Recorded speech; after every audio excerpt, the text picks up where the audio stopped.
Well, had I known that I would be the last speaker at this conference, I might have entitled my paper by another title, The Last Revelation That Shall Be Put in Print to the Sons and Children of Men, which actually survives in the University of Dundee and is one of the many works of the French prophets in Scotland who I've also talked about. I could also said, given that now about, I think, probably less than half of you have left, that I would have done it on Elspeth Simpson, who claimed she was translated to heaven. You're very lucky to be surviving in this conference, and you haven't been translated in like the others into the sky. Well, on to the topic that I am going to talk about, demystifying mysticism. You'll understand what I mean by that shortly. In 1934, the Regius Professor of Divinity at Aberdeen, G.D. Henderson, always G.D., not George, published an account of the piety of northern Scotland after the Revolution of 1689. Mystics of the northeast focused on the community based at the estate of two owners, Alexander, fourth Lord Forbes of Sligo. Sligo is near Rotarty in Babshire, and James Ogilvy, Lord Dexford, down the road.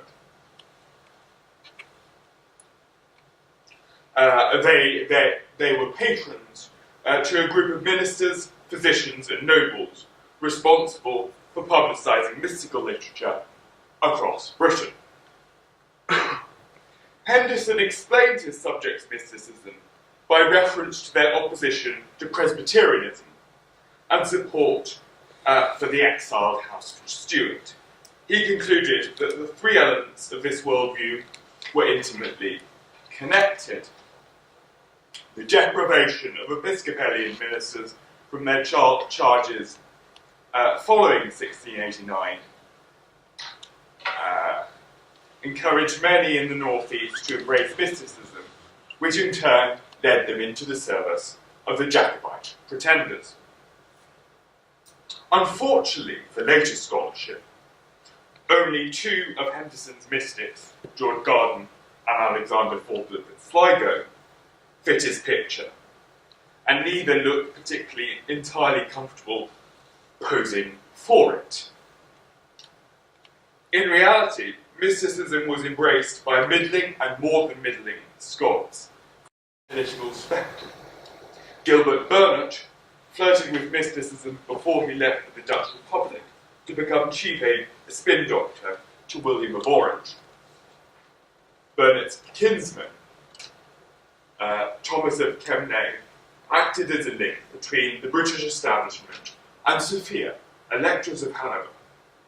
Dexford's father, the Earl of Fidlata, was appointed a Union Commissioner and served Queen Anne as Lord Chancellor. But Henderson sowed the seeds of reductionism well, and the myth persists in certain quarters that northeastern mystics embraced quieter spirituality because of the failure to win power in the wake of 1689 and 1707.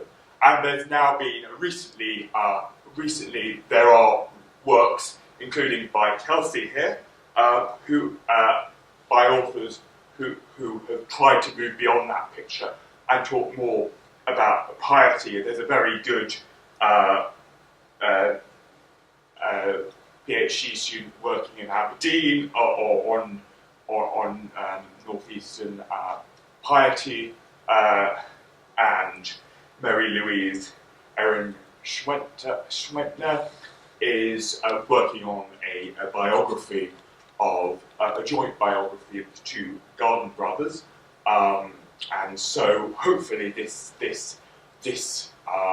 paper will serve to explain what it is about these mystics that has encouraged this new brand of scholarship to emerge, what is important about them.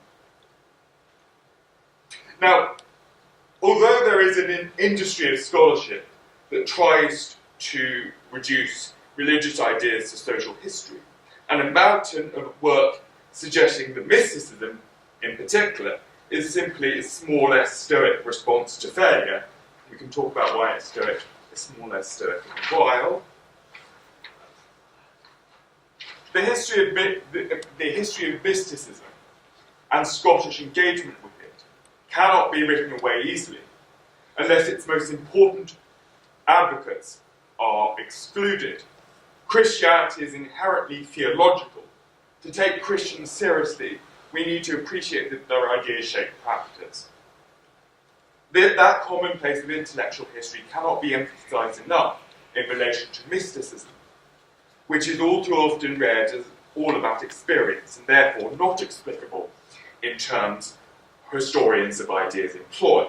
The anachronism of applying experience, a term of 19th century psychology, to 17th century protagonists, is evident even in the works of those like Bernard McGinn, who say they aim at a rigorously historical approach to mystical texts. We need to take the history of mysticism back to the plotting board by exploring how we came to use the term in the first instance. Today I'd like to make three interrelated claims. The first is that the concept of mysticism first emerged among 17th century English Catholics to describe the sorts of pious conduct expected of those who lived under the rule of St. Benedict. Secondly, and importantly for us here, the novelty of Henderson's mystics lay with their attempt to demystify mysticism, which is my catchy way of saying that they brought it from the monastery onto the streets of Britain. Thirdly, and most intriguingly, Scottish mystics not only made Catholic texts the centrepiece of their own mystical oeuvre, that sort of appropriation was common in early modern Britain, but appear to have done so in response to suggestions by Catholics that they would gain something in that process. That is to say, they weren't just arrogated Catholic mysticism for Protestant purposes. Mysticism was inherently Catholic in conception. Well, we'll look first then at the historical origins of mysticism. Thanks to Aldous Huxley, many people see mysticism as a perennial philosophy. The title of his 1946 work on the history of mysticism. Those histories usually run from Plato's Republic through the mystical revival in the first half of last century. In 1998, however, one of the leading historians of the 14th century English mystical canon, Nicholas Watson, provoked alarm by suggesting that the subject of his scholarship was bunk. The mystical tradition had, he argued, been invented in the late 19th century when the interests of Anglican occultism and English Catholicism came together. For Anglicans like Evelyn Underhill, mysticism was a perennial philosophy.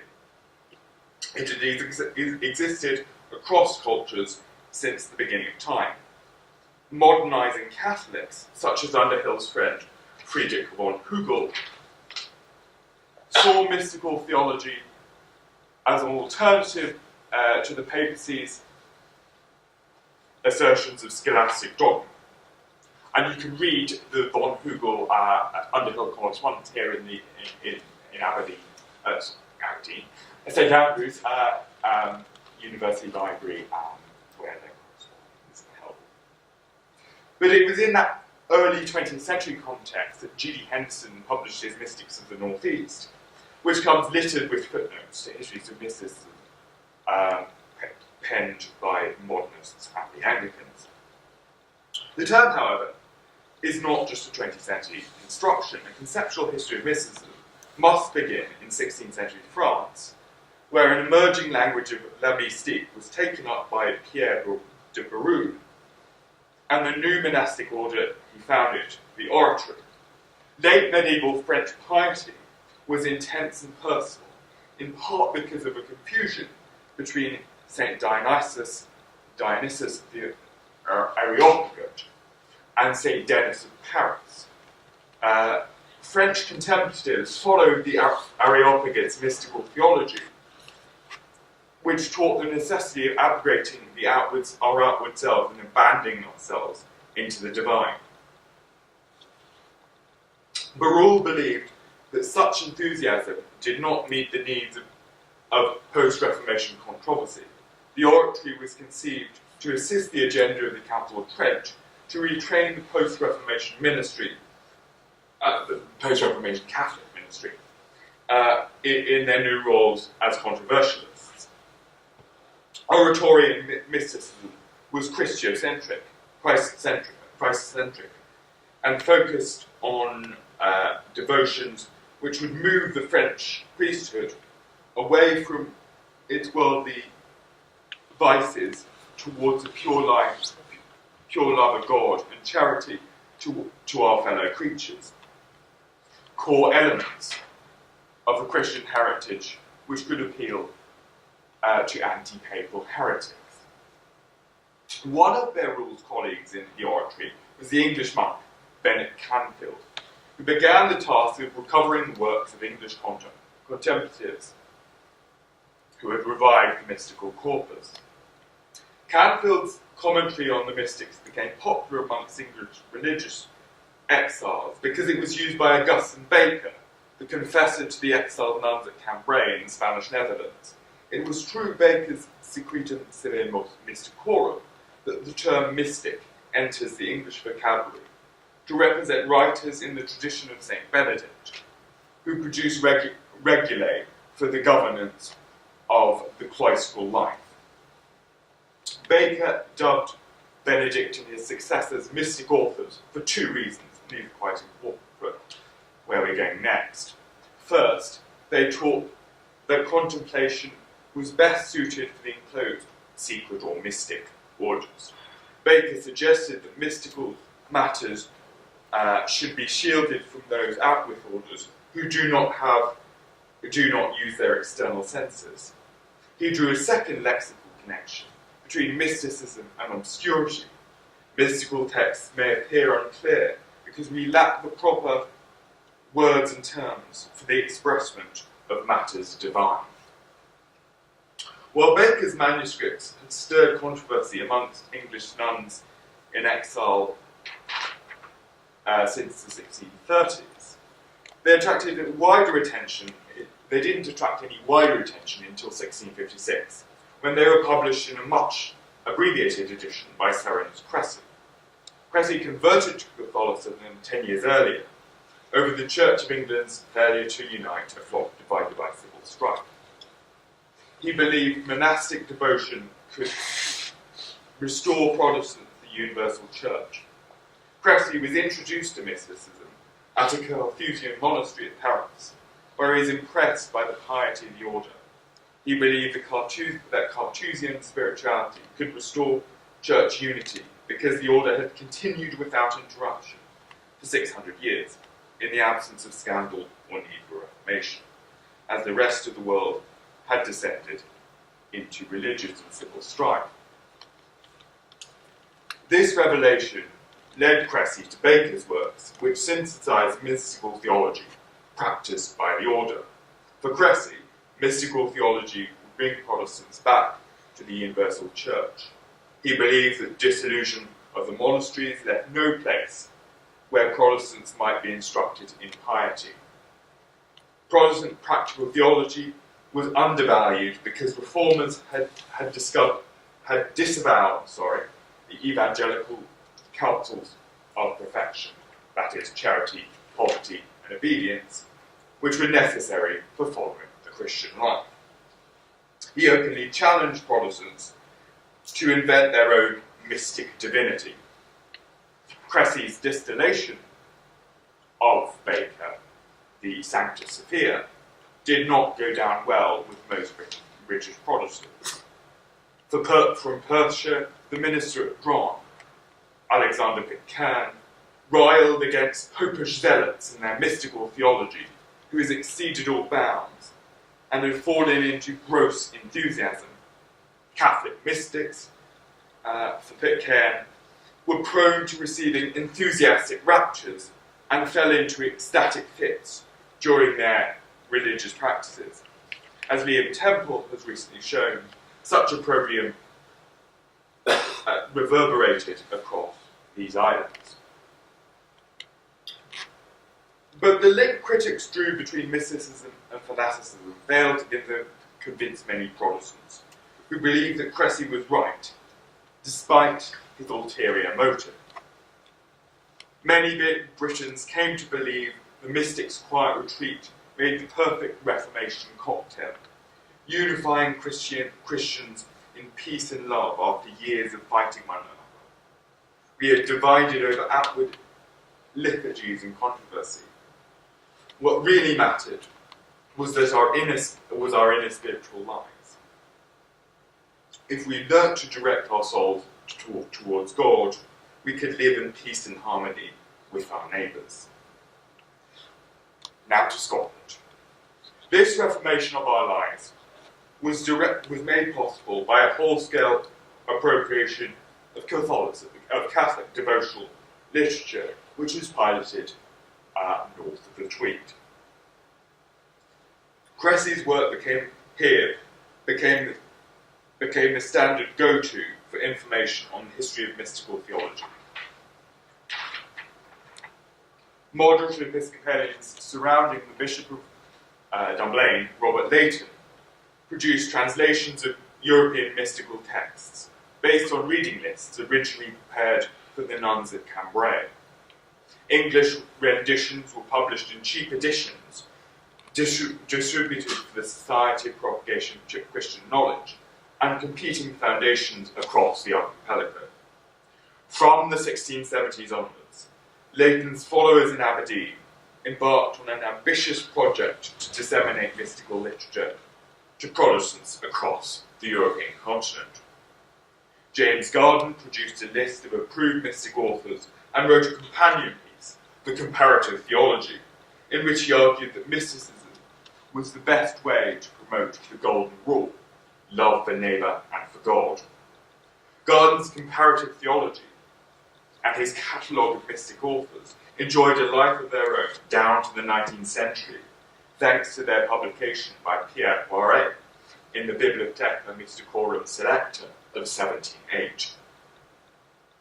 Comparing Garden's catalogue of mystic authors with the lists written by Augustine Baker reveals that this was a project guided by the spirit of the Welsh Benedictine.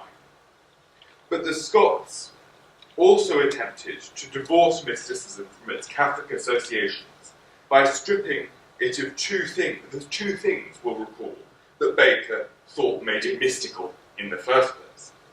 The association with enclosed monastic orders, and the idea that there was a higher mysticism reserved for those who had advanced in mystical knowledge.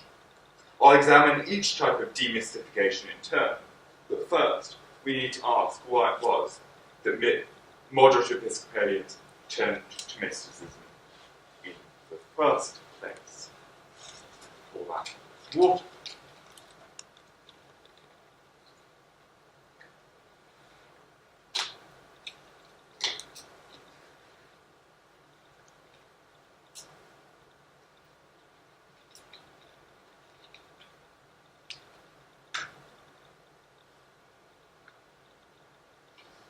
The self-styled moderate Episcopalians were those who rejected attempts by supporters of Archbishop James Sharp to impose episcopacy by violent means.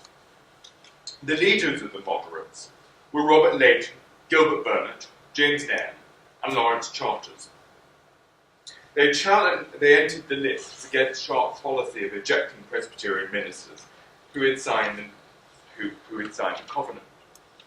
Burnet, the minister in the East Lothian parish of Saltoun, believed Sharp's proceedings against the Covenanters were contrary to the meek spirit of the gospel. Burnet and his fellow moderates turned to the primitive church, and particularly the works of St. Cyprian, for guidance on a settlement which could accommodate aspects of Presbyterian government under an episcopate in control of the king. The moderates believed church unity had been destroyed by religious controversy and called for a return to practical piety of the primitive Christians, who had taught, they believed, a religion of love. Love for God was reflected in this world by the love we show to our neighbours. This theology hinged on the concept of mystical union with the Father. We could achieve salvation only by clearing our minds of worldly things and becoming more like God. The Latonians embarked on a far-reaching programme to train up ministers to preach this philosophy, which Leighton and Burnet did in their academic posts at Edinburgh and Glasgow, and then assisted by giving his library of mystical piety to Edinburgh University. The moderates knew Cressy's works well. Leighton made extensive use of the Sancta Sophia when compiling his own spiritual exercises. In a long digression on mysticism, in his 3 letters penned from Italy, Burnet credited Cressy with distilling mysticism into a system or theology, which Burnet used as the basis for his own spiritual exercises at Saltoun. The moderates differed from their teacher, however, in their belief that mysticism could not be reserved for monks and nuns and orders, but needed to serve the interests of Protestant Reformation. For Leighton and Burnet, the solution was a Protestant monastery. The fatal error of the 16th century reformers, Leighton argued, was not to preserve the monastic way of life. Protestants enjoyed neither places of education nor retreat for men of mortified tempers. Burnet concurred that something like monasteries without vows would be a glorious design. Henry Steuger went further. In his Life of God in the Soul of Man, he suggested that monastic contemplation should not be limited to the religious. It would be practiced by everyone, so long as they followed his easy method, which would ensure they always acted in accordance with God's will. In other words, mysticism did not, as George Garden noted in Scougel's funeral sermon, mean retiring into cells and cloisters like nuns and recluses.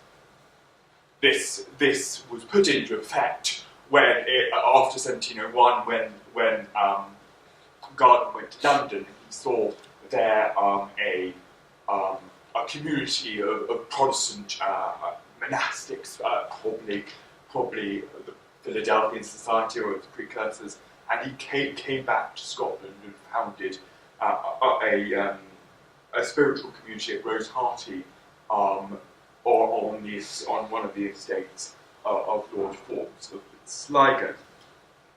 So that's to say these arguments were actually they were being affected.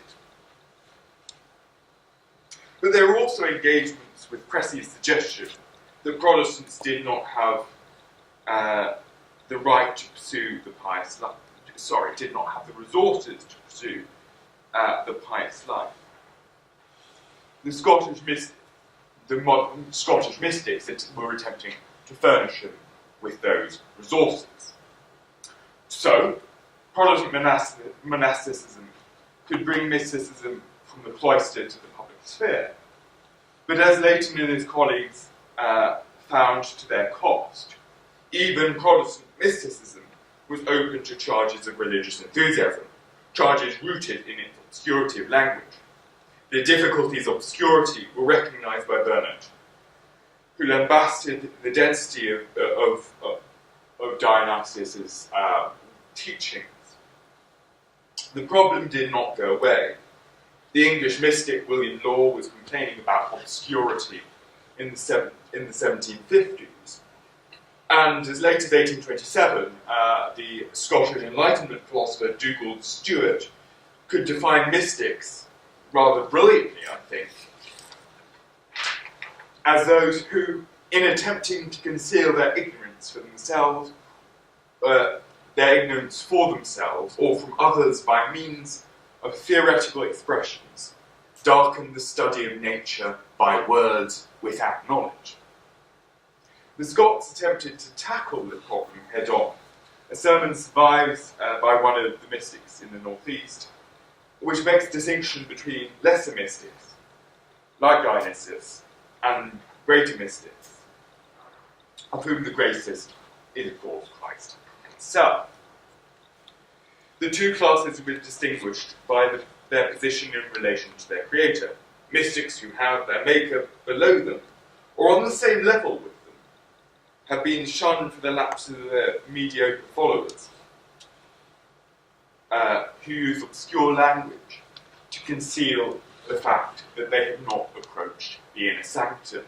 Lesser mystics justified their obscurantism by claiming their obscurity proceeded from the sublimity of their subject and its object, the secrets of the divine, which could not be shared publicly.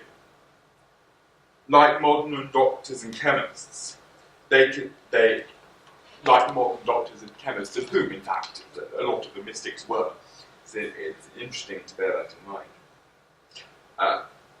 They concealed their science under those terms from such as were not capable of it, while the mystics did sufficiently understand one another. This faux scholarly elitism is not in the spirit of the gospel, which is for everyone. As an alternative, the preacher proposes that Protestants turn to the sayings of Christ for true mysticism. We must give up our obsession with worldly goods and be poor in spirit. The gospel teaches the whole mystic way, which consists in denying our own wills and doing the will of God by following Christ's example. Union with God was something that all Christians could attain in practice. Stripped of its monastic associations and obscure language, mysticism, therefore, could buttress a reformation in the ways that all Christians live their lives. Scottish thinkers promoted a form of practical mysticism which involved constantly directing ourselves to God. We could enjoy union with the deity by practicing continual prayer. In the words of the Scots' famous mystic, Antoinette Bourignon, he who lifts up his heart to God only when he is in the church or says his paternoster does not pray always, because he cannot be always in the church nor mutter his prayers from morning till night. But he who resigns his will to that of God prays continually, whether he eat, drink, walk, or take his rest. He is always by his will united to God and has no need of other means, because he has arrived at that end where means would be a hindrance to him. By focusing on an attempt to unite our wills with God, Bourignon views the divine union as something we can achieve in this life, simply praying our way through life. This novel understanding of mysticism was promoted by the mystics in the Northeast, who disseminated works of practical mystical divinity to those inclined to the interior or internal way, as they call it. The project was led by one James Keith, who went to England in 1704. Keith organised for the translation and dissemination of works of mystical literature across Britain. He elicited sponsors for a library of mystical literature which would serve to breathe a spirit of pure devotion, strictness of life, and express the greatest gravity and the most profound experience of all affairs of the human life. Keith's appeal to followers of the internal way was able to raise 100 Scottish subscribers for several that we can trace to several of these works, of whom a massive 42 came from Scotland, and that's subscribers and not readers of editions, of whom there were probably quite a few more. Keith's audience were not Catholics, but Anglicans and dissenters, who came to believe that Catholic mystics would reverse Britain's moral degradation. They saw quiet retreat as a way to unify Britain divided over years of civil strife. The wars that gripped Scotland, England and Ireland in mid-century had been a result of Britain's division into numerous sects and parties. Competing factions wrangled over ecclesiological and liturgical externals, which many now came to see as irrelevant to their salvation. Instead, our lives must be redirected to God, who, as Scougal had said, we could find inside our own soul.